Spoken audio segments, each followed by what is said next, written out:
हाँ, good evening सभी उधम सिंह नगर वासियों को बहुत बहुत धन्यवाद जो उन्होंने लॉकडाउन के संबंध में जितने भी हमारी मदद की है।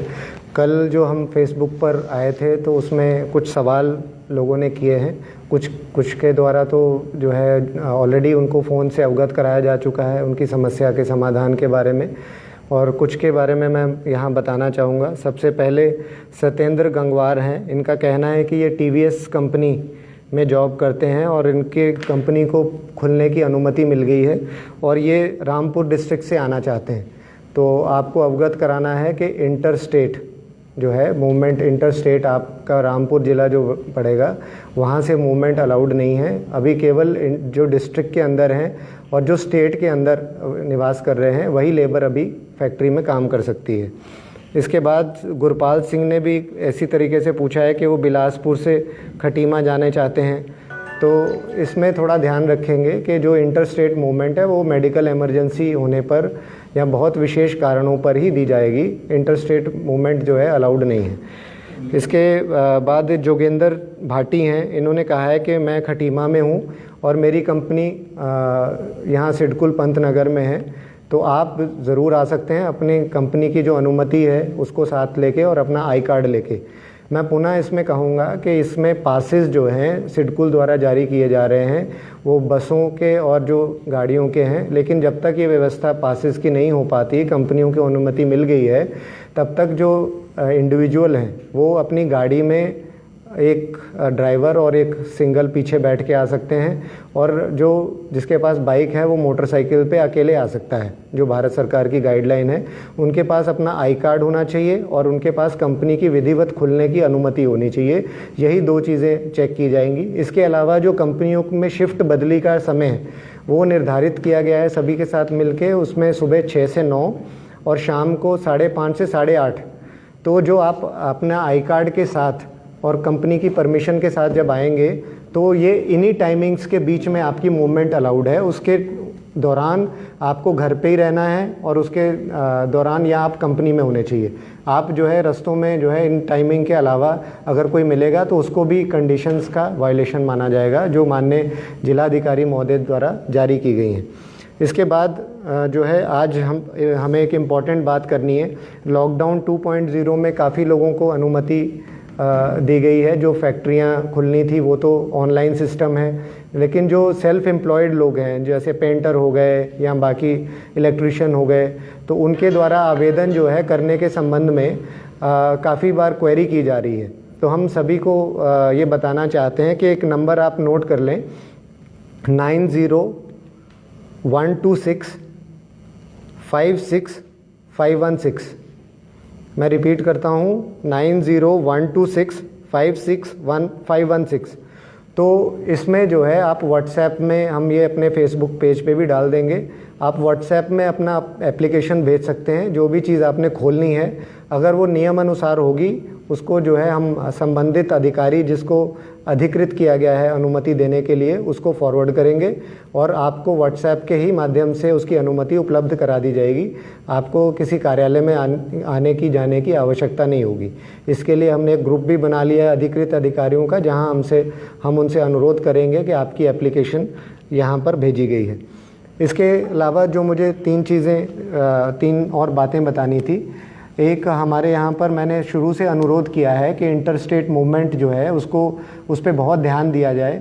जैसे हमारे आसपास के जो जनपद हैं सटे हुए, वहाँ पे काफ़ी पॉजिटिव केसेस आने शुरू हो गए हैं, संख्या में लगातार वृद्धि भी हो रही है।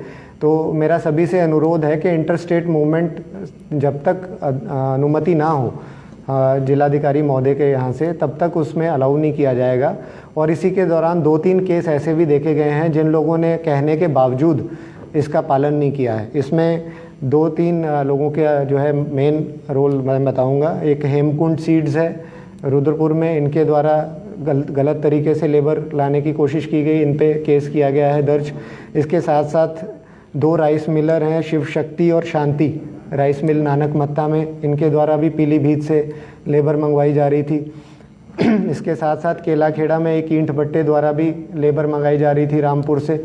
तो इन सब के खिलाफ़ मुकदमा दर्ज किया गया है। पुनः मेरी सभी सिडकुल से सभी हमारे जो उद्यमी हैं, चाहे वो किसान हैं, सभी भाइयों से मेरा अनुरोध है कि कृपया बिना अनुमति के लेबर ना लाएं।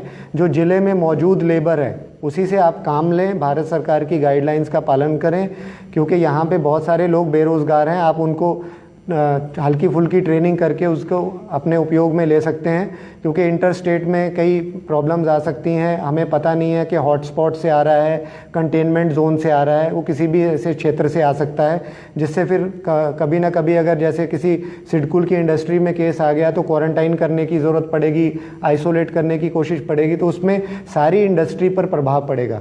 हमारी एक गलती, एक भूल से सभी को उसका जो है खामियाजा भुगतना पड़ेगा। तो मेरा सभी से अनुरोध है कि कृपया इंटर डिस्ट्रिक्ट मूवमेंट पे बहुत ज़्यादा ध्यान दें। और इसके साथ साथ हमें ये कहना है कि जैसे कुछ मैरिजेस की अनुमति के लिए प्रशासन ने बता दिया है, जिसमें 5-5 लोग दोनों पक्षों के आ सकते हैं, ग्रूम और ब्राइड दोनों की तरफ से। तो उसमें ज़्यादातर देखा जाता है कि धार्मिक स्थलों पे ही शादियाँ होती हैं। तो आप सभी अवगत हैं कि जो लॉकडाउन 2.0 की गाइडलाइन में जो धार्मिक संस्थान हैं वो पूर्ण रूप से बंद हैं पब्लिक के लिए, वहाँ कोई नहीं जा सकता है। तो इसमें जो सभी लोगों को अनुमति मिल रही है वो सभी समझ लें कि उसमें अनुमति उनके द्वारा अपने घर पे ही शादी करने की है, या वो लड़की का घर हो या लड़के का घर हो, शादी वहीं पे होगी। वो शादी जो है किसी धार्मिक स्थल पर नहीं की जा सकती है, वो शर्तों के बाहर होगा। उसके बाद फिर पुनः मैं बताऊंगा, काफ़ी लोग पासेस के संबंध में जानकारी कर रहे हैं। तो जो कमर्शियल वाहन है उनको कोई पास की आवश्यकता नहीं है, वो खाली या भरे हुए वो कहीं जा सकते हैं, इंटर स्टेट भी जा सकते हैं।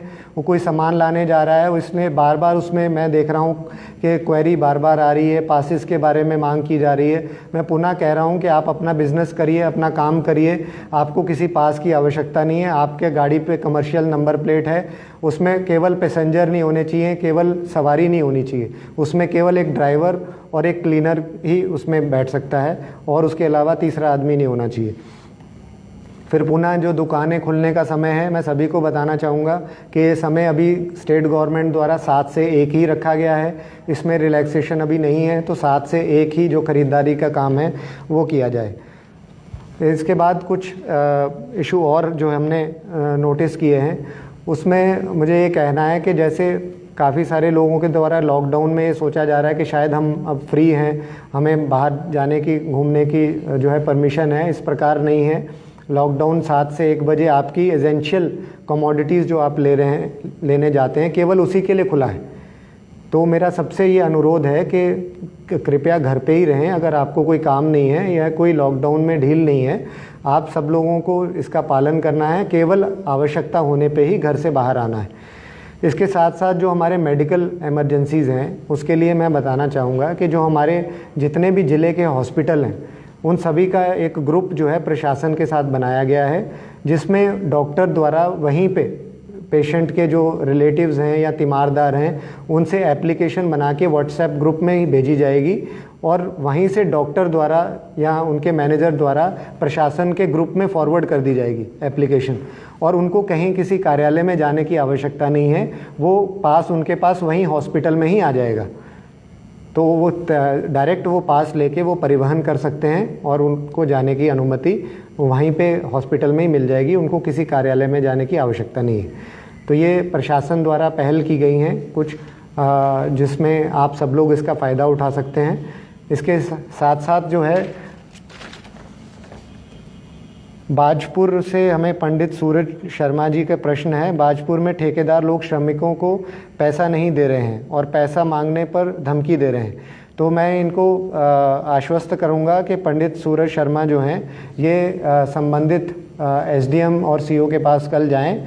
इनका नंबर ये हमारे पास साथ शेयर कर लें, और ये देखा जाएगा कि कौन से श्रमिक हैं, उनको कितनी पेमेंट दी जानी है, और वो उनके इस संबंध में कार्रवाई कराई जाएगी। अब मैं सभी का पुनः बहुत बहुत धन्यवाद करता हूं, और जो आपको सूचनाएं या जो डाउट हैं लॉकडाउन के संबंध में, उसमें आप हमारे यहाँ पर क्वेश्चन कर सकते हैं, अपना कॉन्टैक्ट नंबर दे सकते हैं। We will get back to you. और इसके साथ साथ हमने कुछ इम्पॉर्टेंट जानकारियाँ अपने फेसबुक पेज पे डाल दी हैं, जैसे लॉकडाउन के पास किस प्रारूप में आप अप्लाई करेंगे, परमिशन जो आपको किस प्रारूप में लेनी है, ई पास के क्या लिंक हैं, तो ये सारी जानकारियाँ किस नंबर पर आप अप्लाई करेंगे, ये सारे हमारे फेसबुक पेज पे उपलब्ध हैं। वहाँ से आप इनको डाउनलोड कर लें और इसका प्रयोग करें। जय हिंद।